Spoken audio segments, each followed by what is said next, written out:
So yes, so my idea about our government, Yes.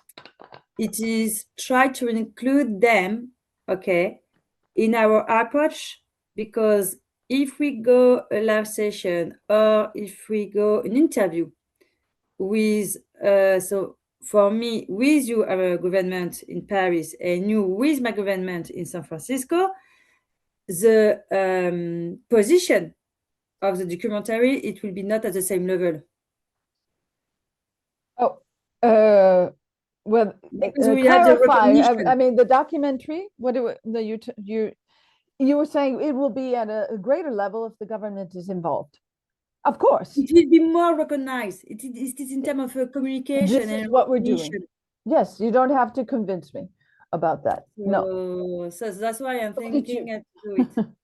Yeah, No, no. but because I was, as I said, I was in a United Nations last 2 weeks today. Yeah, and it go well. Oh, very tired. Yes, yes, but you have to tell me more at length when. Yeah, but I met, so it was not, so because I discussed with Alice, my lawyer, Yes. to avoid any conflict of interest. I have to be very focused when I go to UN 2 weeks today. So yesterday and Tuesday, it was on behalf of my NGO. Oh, yes. So I can't speak about my own company. I can't speak about all stuff I do. I can't. It is to avoid any conflict out of the. What is good? It is I take the card, the business card. So Yeah. that is No, good. let's understand. So it was very interesting because we discussed about SDG 17, so cooperation. So it was very, very, very interesting about that. And also the day after the roundtable, it was SDG 9 about innovation. But I thought it was innovation globally, but it was innovation dedicated on transport. Yeah. So it was completely different. However, I have different contact now in United Nations in Geneva who work on AZG. So it will help me to have more contact on people who are more engaged on education part. That's excellent. That's excellent. Yeah. So I that lead. is good. I lead a meeting this afternoon at 2 o'clock Pacific time, which would be +9. It would be 11 o'clock, or maybe your time. But this is a meeting for emerging technologies, and this is With the UNESCO part. UNESCO part, World Council. Yeah. So I do that today. We'll see who comes. I think we should begin with an introduction for us. Yeah. I'm going to And go she come live. on after. Yeah. And then she comes on. Okay, I am going live. And you do not have permission to live stream. What's this? Wait a minute. Okay, so I maybe have to do another one here. Live stream. I'm going to stop the live stream. Why do I not? And go. It's not me. Yeah. This user is not enabled for live streaming. Stem help. Ooh, maybe I do it with a different one. Oh, let me figure that out. Let me go to another one. And because it was working and then somehow not. Okay, I'm going to coming in.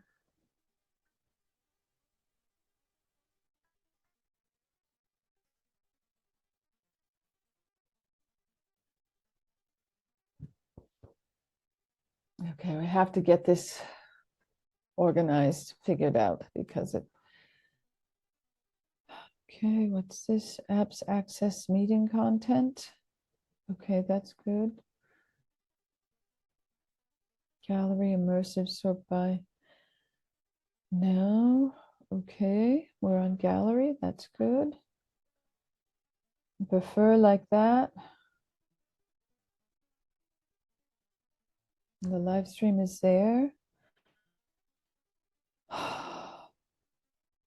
Hmm. I wonder if how it would be on Facebook. I'm going to Facebook and it's putting me on switching accounts, continuous Katie.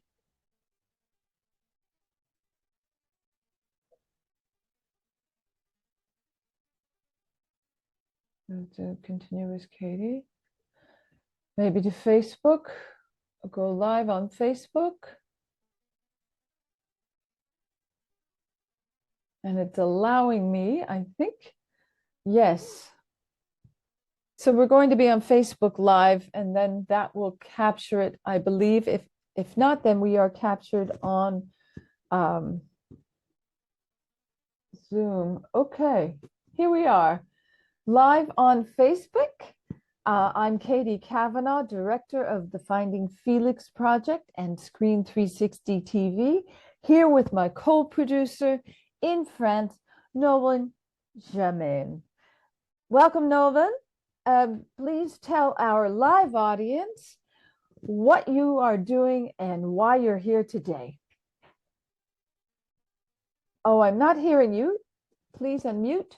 I'm so sorry. I am here today from Paris. I'm very happy to be with you, Catherine, and all the live audience. I am Nolwenn Germain. I am a woman in tech since more than 20 years now. I am very, very happy to take part of this amazing project, Finding Felix. Why? It's easy. It is a place of art in our life.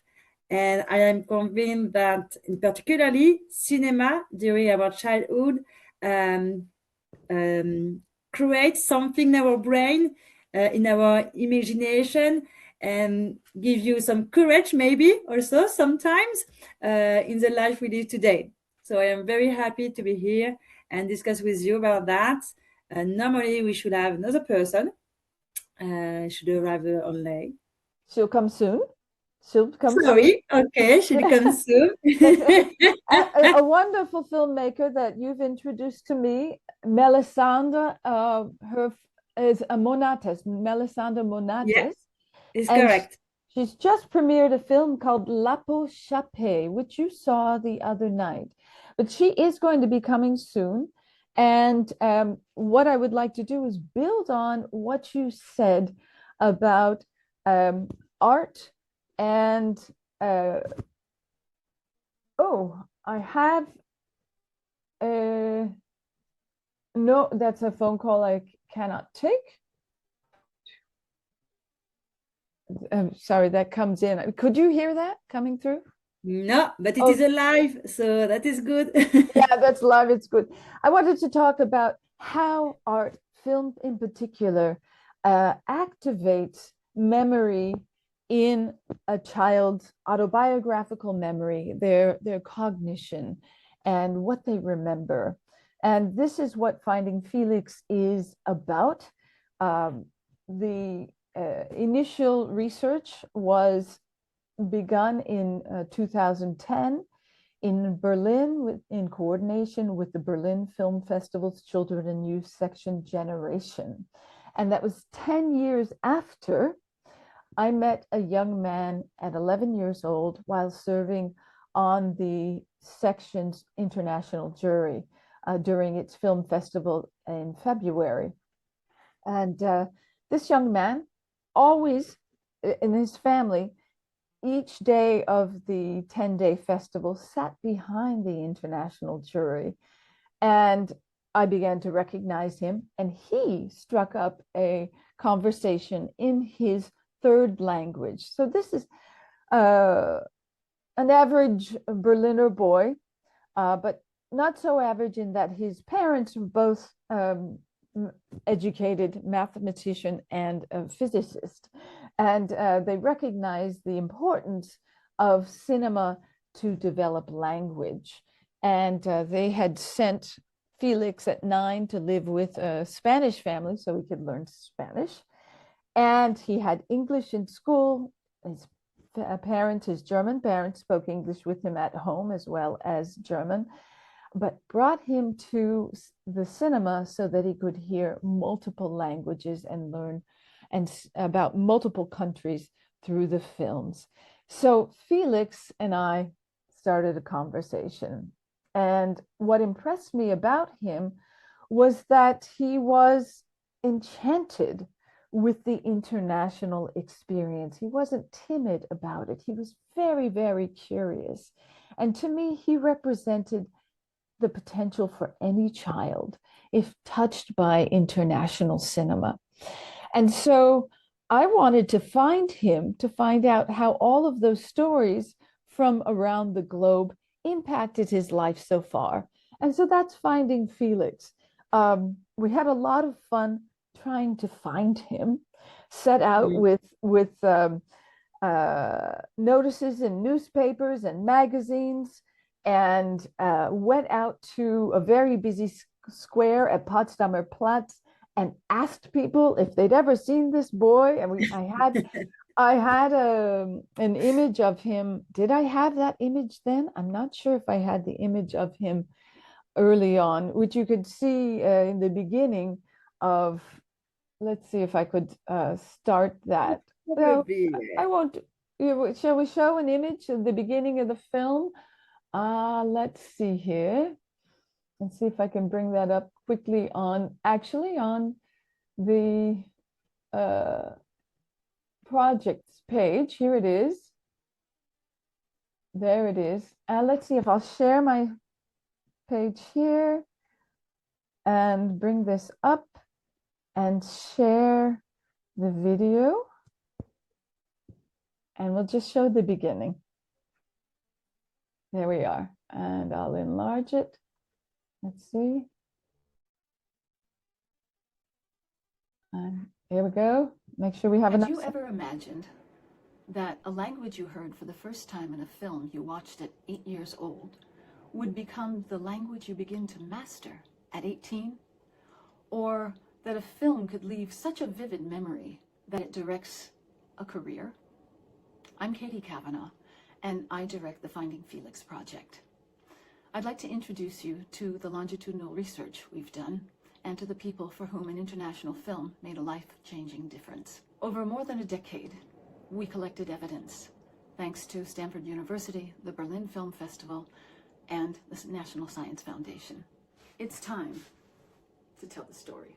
Meet Felix at about the time I met him in 2001. Here's He Felix. was a regular at the Berlin Kinderfilm Fest. Now, 10 years later, I wanted to know how all the foreign stories might have influenced his life so far. First, I had to find him. Meanwhile, I asked others about their first foreign Let's film. go I into was studying in Brian. Japan for a year in Kyoto. And when the group of students were introducing themselves and talking about why they were there, I just said that I was inspired by a childhood movie, so I made that reference to Fatty and Skinny, which I thought I remembered as Skinny and Fatty. So There, I will stop the share here and come back. There we are. So you saw Felix, and you saw an example from Brian Rink, who was lucky enough to study abroad and because he built on what's called a directive memory. The memory was so rich and vibrant. He said he had watched the film maybe 2 times on television, and during a period in the United States when the television actually broadcast, I think it was CBS, broadcast international films on the Children's International Film Festival. And he saw a Japanese film called Skinny and Fatty. I see that Mélissandre is here, so we'll bring her in and I'll continue talking a little bit about the cognitive science, but we will introduce her and find out about her film La Peau Chappée.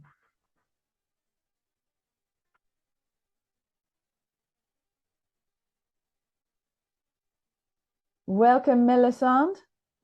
Tu es là?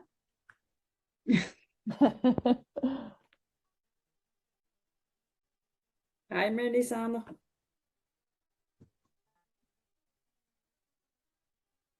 She's almost there. Your microphone, it is on mute, Mélissandre, I guess. Oh, so sorry.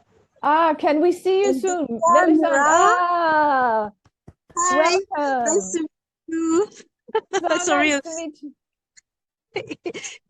I'm very glad as well to meet you too. And I'm so sorry. I was actually in a meeting and no one told me to come. And I was finishing my meeting and I couldn't go back home anyway. But I'm there now. Can you hear me okay? Yes, very well. It's Thank you. Glad you're here. And we see Paris in the background, which is wonderful. yes, indeed. I'm somewhere in Paris and, and we have a lovely day today. Oh, that's beautiful. And I still am astonished with what we can do today.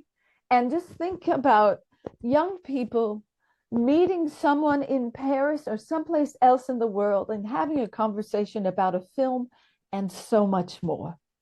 How valuable this can be. And this is what we are doing with the Finding Felix project. Not so much with the actual connection yet, but still the power of cinema as the initial technology to bring people together in conversation and as a common bond, and further the film's story as a common bond that stays within their memory because of the momentous learning experience of learning with someone halfway across the world or right next door that they didn't have the occasion to meet. And here we are creating a micro zeitgeist between the three of us and whomever is watching on our live feed on Facebook, that we are going to remember this because it's such an unusual learning experience and so much more broad and has so much more potential in the future to stimulate innovation, because we know that arriving at ideas across diversity gives us the opportunity for far more surprising solutions that reach more people because of the diversity of the people who are participating in that innovation. So I'm excited to speak with you, Mélissandre, and I'm interested to hear how you felt about your premiere of La Pochappée. Maybe you give us a little bit of a synopsis of the film, and then how you felt people responded to it the other night at a premiere. Thank you very much. I made La Pochappée 2 years ago, so it's now going to be, produced more and more. Not produced, but screened. And La Pochappée is a film, a documentary film about the classification of a guy named Moreau de Saint-Méry. That guy used to be a slaver, but also a philosopher, and he decided, when the mixed racing happened, because slaves were black, and being black meant you were a slave, but because of the men are men, so obviously there were some rapes and stuff, and so the slaves were not only black, but then they were mixed, and at some point there were different colors of black people that and it has to be a question of who are they? Are they slaves or are they human? I mean, human. Are they what we call not human, but men or female, as not as opposed as objects, because the slaves were considered in the French law as objects or animals. So that's the important thing to understand. And so, who were the people in between? There were men and women, or there were slaves. And so he had to decide a classification, which was based on the color of the skin. And each had a name given to you as the determinate. How can I say? Basically, I am métis because I am from a white background and a black background. And then if I have another whiter background, I would be called another name, and so on and so on. It's like a classification based on the more you have whites, you have a name, you have different names, and the more you are black, you have different names. But you have a name specific to the color. Sure. It's a bit complicated. You have to see the description. And in the societies, in the Martiniquese, Guadeloupean, and most of the time Caribbean societies, we name people by the color of their skin. So we have the term mulâtre. Like mulattoes, you have that term, I guess. Capres, I don't know if you know that term. Capres? Capres, yes. In French, it is capres. In English, I don't know the word, the right word, Catherine. Yes, you have different names, but they do exist as well. And you have the 1% drop rule. You know, right. Drop rule, I think it's called. So if you have 1% of African heritage, then you basically are an African. That's amazing, isn't it? Yeah, and what is amazing, and for our lovers, Mélissandre, if you can, because what we mentioned with Catherine, it is when children, they go to film festival, they can see so diverse movies or documentary. And your documentary today, Mélissandre, you received something like 8 or 9 prize, if I well remember. Yes. And could you explain us if it was possible to go to all of the film festival? I don't know, but could you explain us how children and adults perceive your movie? Because it is for us, so Finding Felix is clearly that it is how the cinema impact our brain. So my question is how people perceive your movie, because it is a warm topic, if I can say that. But and also, it's quite a unique topic. If I might just interject, you're dealing through a veneer of shame. And so it's very important, I think, to present this and break through that veneer of shame, because feeling shame can make people very angry, and this is why they resist. Yeah. And I think it's so valuable to have a film like that breaks it down and allows us to ingest it in a gentle way, and so we can be informed. Yes. So I'm very interested to hear the answer to Norvin's question, and how you might inform the audience to take it in. Because do you tell them that they might be feeling some emotions coming up, and that might be shame, and how do we get past that? So thank you. Please inform me. Tell me how to get past the shame that I feel. So I try to get both questions answered. So the people in festivals and the young audiences, as well as the older audiences, they have different ways of taking the film. The older audiences, what I could witness during my screening that I organize or during festivals, is that either they're black, and so they basically have enormous emotions that come through, because they can now pinpoint something they felt, but they could not at the time pinpoint what it was about or why they felt this way when they were, younger, for instance. What it's difficult to say. So, an example, a concrete example. Some people who have now 60, who are 60 or 80 years old, time where their brothers were lighter than them, they would feel it. Like the parents would put all the efforts to the lighter skin brother or sister, and would ask the other to, stay in a position of a slavery condition. So you will do the dish, you will do this, you will do that, but you will not study. You will go to the field, you will do, and that is an example, but this can be duplicated in different ways because of the color of the skin. Okay.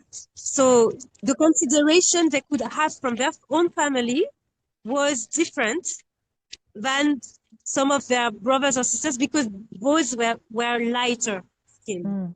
And the lighter they were, the better they were considered in the society, but in the family too. And it's so, you know, inherited by the slavery, period that people don't even realize that they do that. It's something that they just do it because it's so installed in the way of being, in the way of acting between each other. As long as you are lighter skin, we will consider you. That's it. We won't question it. But my plan is to question that. Why? Because the skin color is not something that should be associated with intelligence or any type of merit. It should be around melanin or scientific terms. The melanin is lighter because you live in a country that doesn't need to be so sunny, and the more you are in a country that is sunny, like in the African continent, of course you will need melanin, so you will have a darker skin to protect you from the insolations and stuff like that. So it's a biological thing, but at the time the biological thing was not taken into account. It was saying you are dark, you are not intelligent, you are white, you are intelligent. Okay. If I do it simply. So that's the older audience. They did not really understand why they were treated wrongly in their family. Because to them, their family is their family. The color doesn't, they couldn't understand why they had differences in between. And they didn't know where it came from. For people, the young generation, it's more or less the mixed race generation. So people who have parents from black and white backgrounds, and that's cool. They know some the shape of their hair, the texture of their hair, the color of the skin also, as well, of course, their name as well. So for them it's delicate because they don't really tell people about the problem they face. Their emotion is really deep down. So they keep their emotions deep down, and unfortunately, it creates some chaos. So you will see in the documentary why I'm talking about that, but it creates some chaos that can be really, really, traumatic, but even worse, can lead to death. Sure. And so for them, it's a way to be able to express the problems they have that they can't really talk about with their parents, because their parents are not the same color as them, since their parents are either white or black. So none of them can understand really their position. And in the society or in their family too, they cannot really say how they feel because the society doesn't understand. And my film is there to educate about that. Because I am mixed race myself. I am a slave descendant, but I'm also mixed race. My mom is white, my father is black, and I felt exactly what they feel now. So the feelings they have now have not changed since my early years myself. So that means that if the society has evolved, this has not evolved at all. And that means we need to also talk about those problems. And the young audience, they were crying at the film after the film, they were crying, and they were, yeah, it's very deep in their emotions. You know, they were crying, and they were like very happy to have a space, a safe space to talk, Mm. to say, you know, I live this during the day, and this at home, and this in the family environment, and it's like a lady told me, a young lady told me, you know, I have the brother of my mom who is white. He offered me a, um, a doll, and the doll was dark black, but also not very beautiful. Like a doll that you understand that the brother was always trying to pinpoint the fact that she is Oh. black Mm. to that young lady, and that he you know, and she always felt very it's complicated, huh? It's very Microaggressions but is what we call them, yeah? Microaggressions, a little needle, little depression, yes, always trying to show power. And this is something that theater only does, and maybe therapy, but I think theater allows us to learn how to role play in roles of power, of differing powers. And I think this is also what's missing from education, and is particularly in this situation where it's so intrinsic to who a person is. And why is it that this microaggression hurts so badly? Because you have no control over it.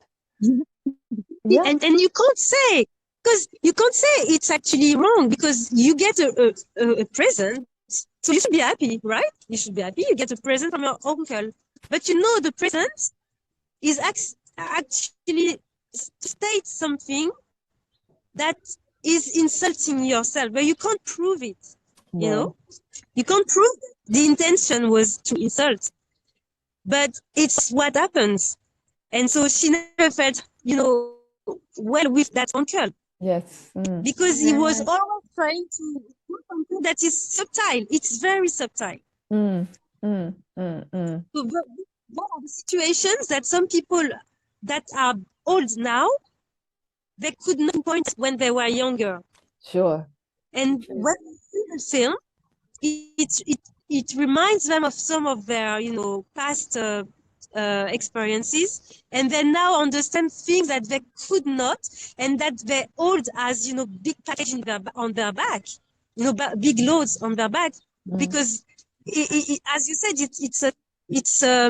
it's therapy you need. Then, you know, you need therapy. But if the society doesn't understand that, how can you help someone if no one can understand that, you know? If they're not listening for epigenetics, for instance, and understanding that something is passed on. This is listening better is something that we hope to do, that Finding Felix will show people how young audiences can listen better, and that they do want to listen to something that is profound, that touches them, that causes action. This is what I see at the Berlin Film Festival every year. Young audiences that are engaged. They see something that they recognize as an injustice, and they want to understand why the adults before them haven't changed it, even though they may be working on it. So there, you develop a young person who's listening more acutely, and also feels that they are empowered to act and to make something different. Exactly. That's this exactly is, I think, what your film did. That's what it provokes. So it's a lot of discussions. It provokes a lot of discussions and questions, but also because I can accompany it with historians or scientists or psychologists it helps to give more, context Yeah. to the history of France, but also to their emotions at the same time. And as to in France, I'm talking now about your subject, but when I was young, the only thing I could relate to, besides the fact that I could discover my grandmother at 8 years old, and I could not understand why my father was black before knowing my grandmother, she was black. I had to meet her to understand that my father was black and why he was black. I felt very, very attached to Roots, the series that you had in America, Yes. because we didn't have any model of the history of the French slavery. There was nothing in terms of films or series, and Roots was my way to say, oh, I'm part of that. I'm part of that history. So I was actually taking the history of Afro-Americans as my own, because there was no other way for me to attach my, some sort of, how can I say? I could not relate completely to the white history, French history. And I knew there was something else. And the other something else, I had to find it through Roots. So Roots really helped me as a person, because I could understand that, okay, they were enslaved, Africans were enslaved, they also survived the system. They survived, and then they made me here, basically. But basically, my ancestors managed to make me be capable of talking to you today. And this so they survived. Yeah, and that it is for me very amazing because Catherine, you are American. Mélissandre, you are more Afro-Caribbean, French Afro-Caribbean, to be fair. And me, I'm more white lady, French, continental French. So, yeah.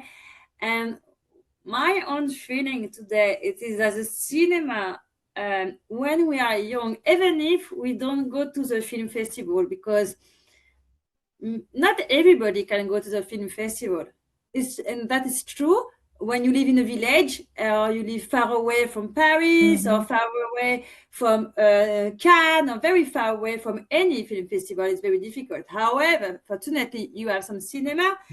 And when we are young and we go to the cinema to see a movie, whatever it is, I think it helps children to accept the difference better, because sometimes it is not people, it is animals. Like me, I remember the King Lion, to be fair. It was, I'm so sorry, but it was King Lion. King Lion, it is a very King Lion.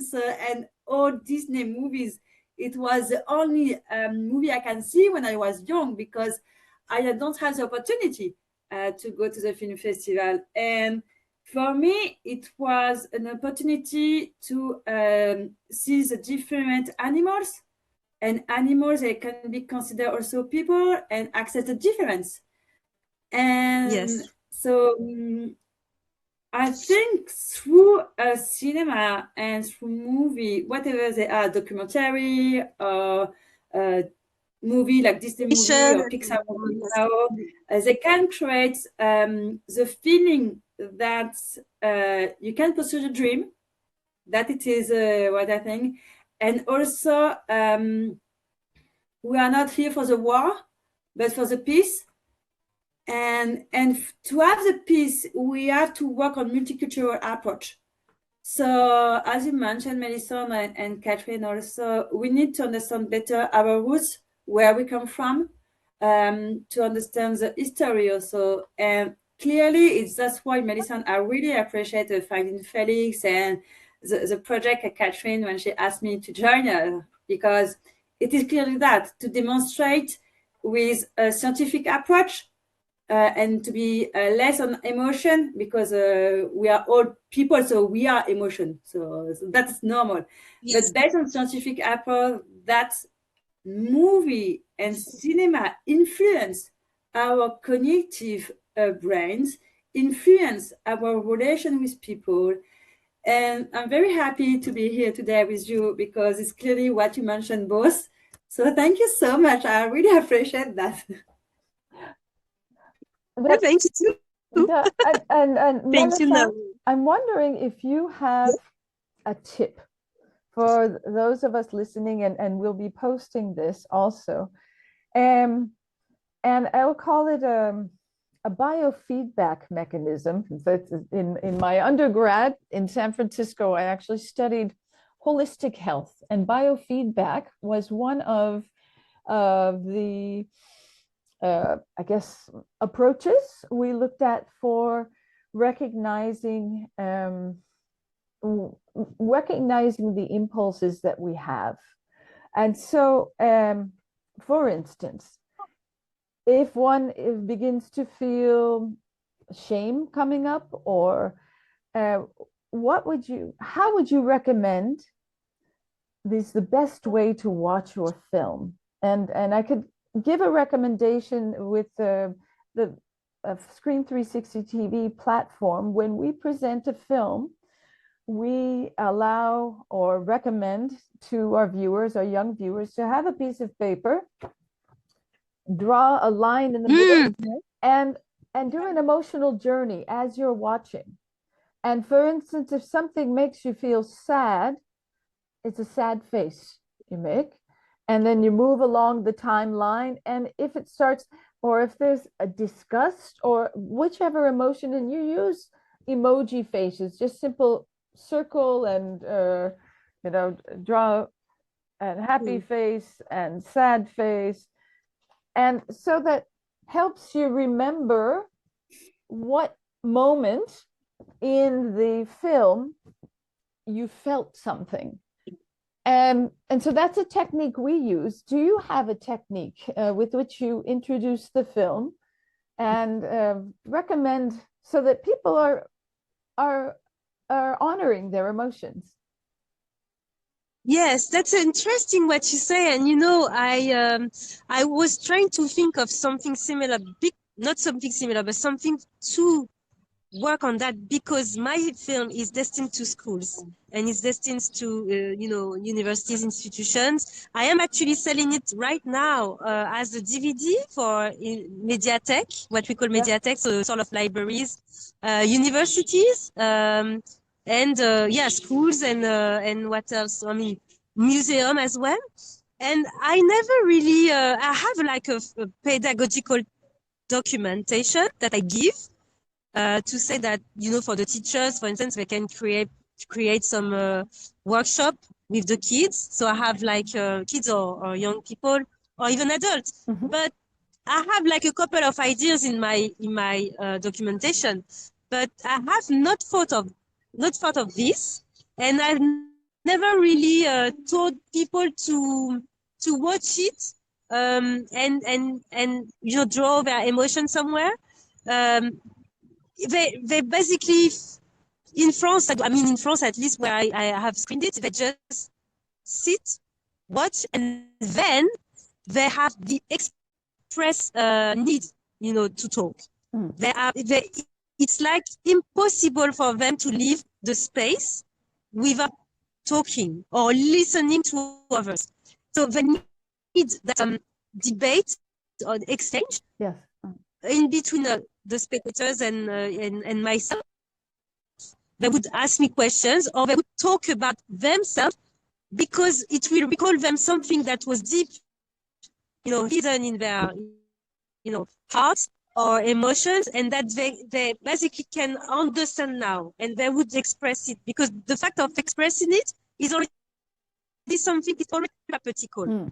It's like they can now drop it, because they feel they're not alone in their emotions. So a lot of people can share their emotion because it's in the screen. That means they were not alone, but they thought they were. And so now they can say, okay, it's something that is constructed.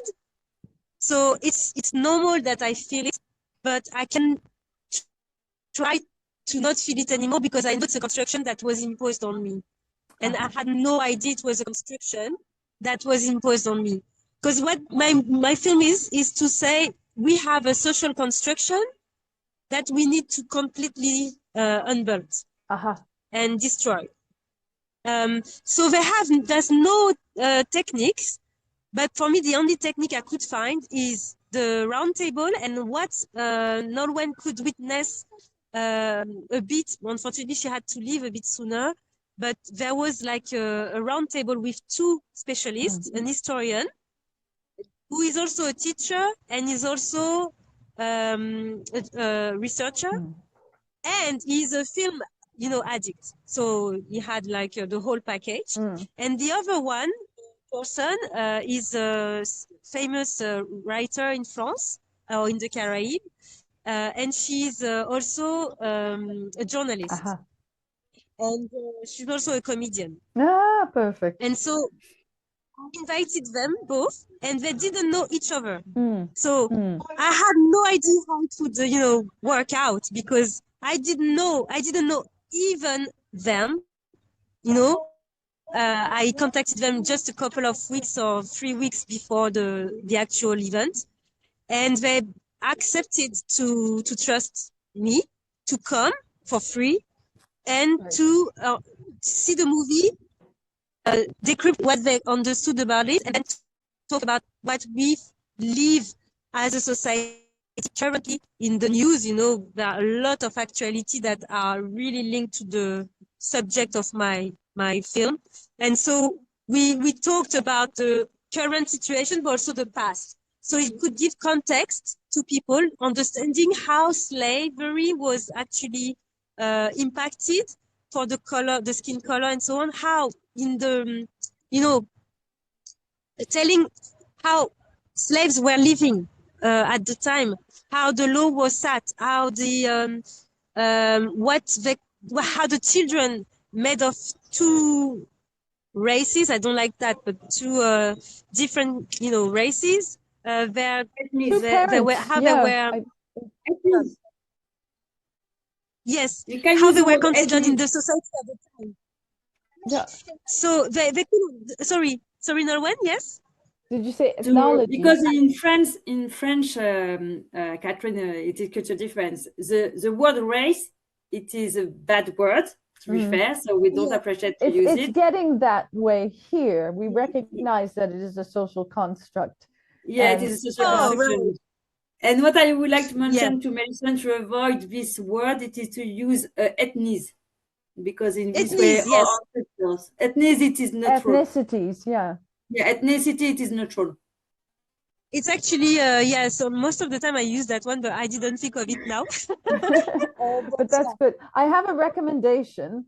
Raoul Peck, a filmmaker from Haiti, and his work, Exterminate All of the Beasts. And it's really looking at the colonization, going through the history of colonization in this time when we are decolonizing. And we're looking at language, we're looking at activities, and it's a big lift, this decolonization. So looking at your film and understanding how to watch your film and how to respond are really useful, and taken in bite-sized pieces, because what we are doing is pushing the evolution away from those our colonial past, and it's necessary. But what we're up against is the shame of people who feel that they did not participate in it, but yet because they're not informing themselves or continuing because they're not actively growing in and keeping up with the evolution, they feel shame and anger. So we have to have compassion with those who may not have the current, an attachment to the current wave of evolution, and be gentle with the information that we present, and definitely present it, but trying to get it out to further reaches where the external influences are not so present. Mm. And this is Yes. why technologies like Screen 360 TV, what we're doing now with Zoom and Facebook and streaming are so valuable. But the classic way of film festivals and getting them around are still very, very important. And we're at the hour now, and you're giving us your time. You've been very generous. Thank And you so I much, Mélissandre. would, I Thank know you very much as well for so having me. many, so many more hours I could speak with you. So please keep us informed of your work, and give us those bite-sized pieces from comments, especially of your panel. I'm sure that you documented it, and I can imagine that you have moments when the two of them agreed or disagreed that would be valuable to seed the zeitgeist with those ideas. So think about that too when in your work, the tiny morsels, even taken out of context, can seed zeitgeist and support the evolution of our decolonization. Yeah. I Yeah. have documented. So, for instance, I have a video from the last time I screened. Unfortunately, one of the guests doesn't want me to use the film or whatever I filmed. Yeah, that's I can perhaps have a small, kind of capsule.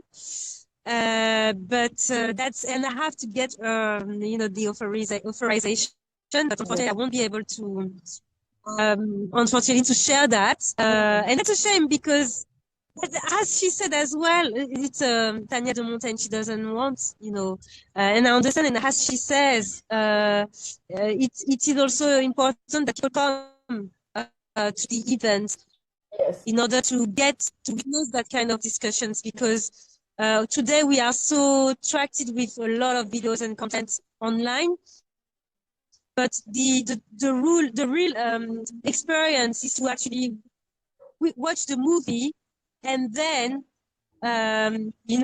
question everything around it, being present, Yes. and have the talk, being facing the talk as well, and part of the talk. So I understand your point.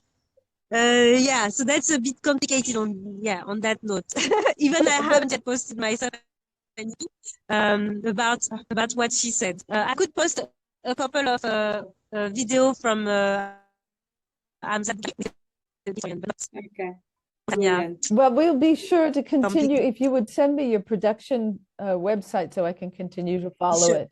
I appreciate it. And thank you so much for your time and the work that you do, and for joining us. And in the future, we'd like to invite you to Screen 360 TV with your film so that you can have a conversation with a remote audience in different places in the world about your films. I'll be happy to do that. Can I say that the film is going to be screened in cinema on the 16th of May? Where? In New York. In New York. Medler's Documentary Center.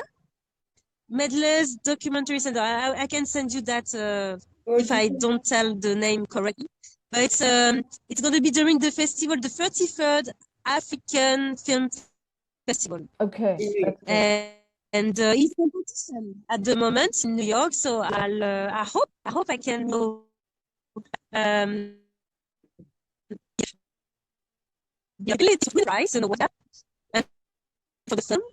But I'd like also to join New York to be there.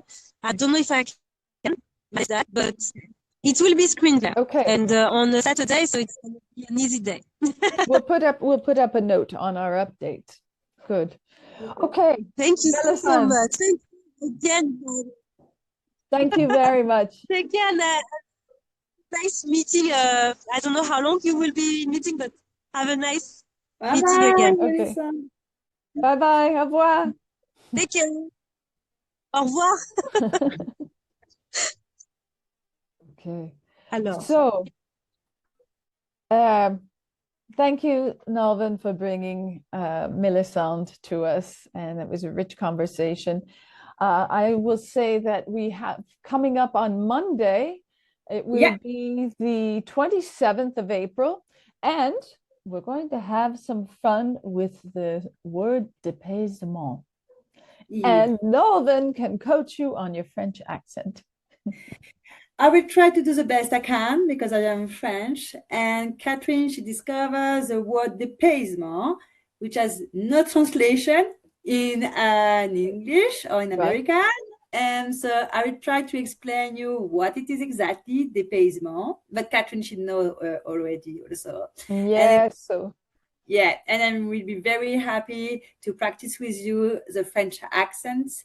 And in this way, use the technology and use cinema and art to improve our culture and know from each other.